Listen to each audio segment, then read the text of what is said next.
Sebelum ini tular apabila Ustazah Asma Harun mengikuti sebuah program ceramah agama yang bertempat di Masjid Al-Ihsan Seksyen 13 Shah Alam, difahamkan McDonald adalah penaja bagi program tersebut.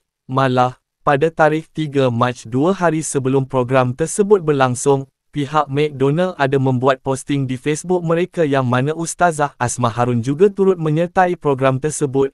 Ekoran daripada situ, dua individu tampil mempersoalkan tindakan Ustazah Asma Harun yang dilihat bekerjasama dengan pihak McDonald dan telah mempromosikan McDonald secara tidak langsung. Walhal pada tahun 2023, Ustazah Asma Harun adalah salah seorang daripada mereka yang bersuara lantang di dalam isu boikot barangan pro-Israel. Sedar dirinya dikecam, Ustazah Asma Harun tampil menjelaskan perkara sebenar yang berlaku. Menurutnya, dia tidak tahu bahawa syarikat McDonald terlibat secara langsung dalam program tersebut kerana dirinya hanyalah dijemput oleh pihak masjid 2 bulan lebih awal.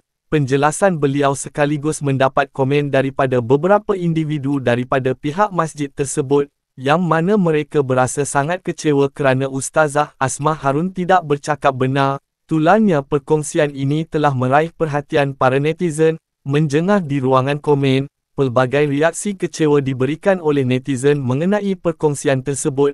Malah, ada yang turut mempersoalkan mengapa Ustazah Asma Harun tidak meminta pihak McD menurunkan wajahnya daripada terus digunakan bagi mempromosikan produk tersebut. Tanpa membuang masa, mari saksikan video ini. Kepada Ustazah Asma Harun. Wow, hari ini nama Ustazah sangat panas di dalam laman media sosial seluruh Malaysia. Banyak netizen mempertikaikan Ustazah. Ustazah, saya ada beberapa soalan. Tolong jawab soalan saya.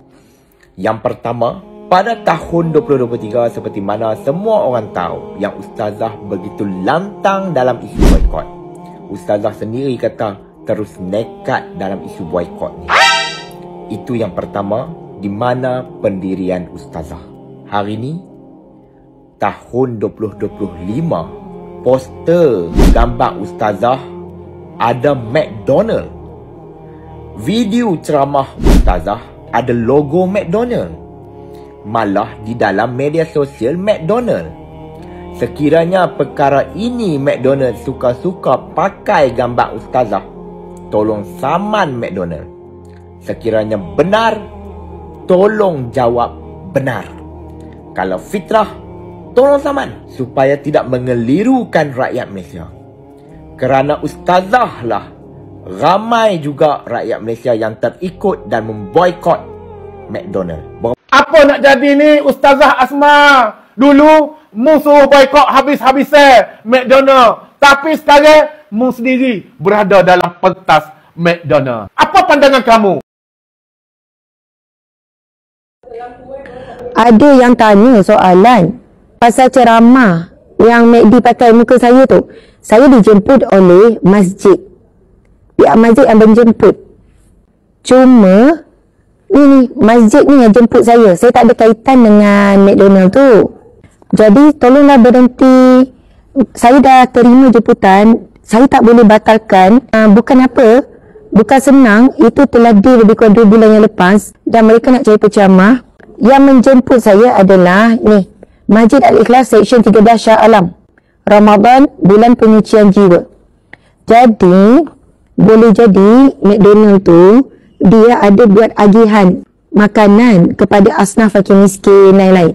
Jadi beliau pun, mereka pun menggunakanlah. Jadi ada yang tanya, Ustazah tunggang agama. Ada yang cakap macam tu dah pada saya. Pagi tadi masa live pagi pun dah tulis ayat tu. Ustazah penunggang agama. Tuan-puan dimati Allah sekalian, jadi harap boleh hentikan bila kami terima jemputan satu daripada masjid. Kedua, ada lagi beberapa penaja dan tidak ada pun termasuk tu. Jadi, biasalah bila mereka nak beri makan, nak buat CSR, takkan masjid kata saya tak terima, kami tak terima. Macam itulah. Sebab itu hak orang miskin juga. Gitu.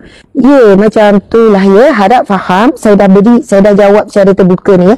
Boleh nampak tak penganjur tu siapa? Masjid. Saya dijemput oleh pihak masjid. Gitu.